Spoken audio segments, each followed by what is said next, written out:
ايه اللي جرى يا هريدي؟ الله يرحمه. لا مين؟ عبد العزيز. عبد العزيز ميكانيكي؟ لا، النجار.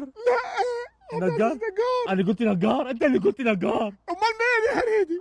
مفتي ال سعود عبد العزيز لا الشيخ. آه.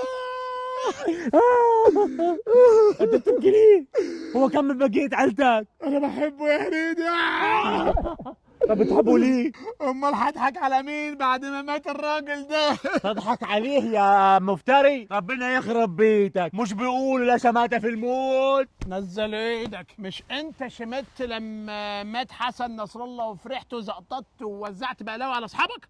مش انت كل مره لما يتقتل الشيعه ويحصل تفجير في مناطق شيعيه تفرح وتهيص مع اصحابك؟ ما هو انت جبت الكلام ده منين؟ يا هريدي مش عليا، انا فأسك يا هريدي. يا خراشي، ربنا يخرب بيوتكم. زي ما فضحتوني قدام ابن الرفضي لازم اختفي النهارده. مش شغالي ليه مش شغالي؟ انا عايز اختفي. اخفوني باجي، اخفوني اروح احسن.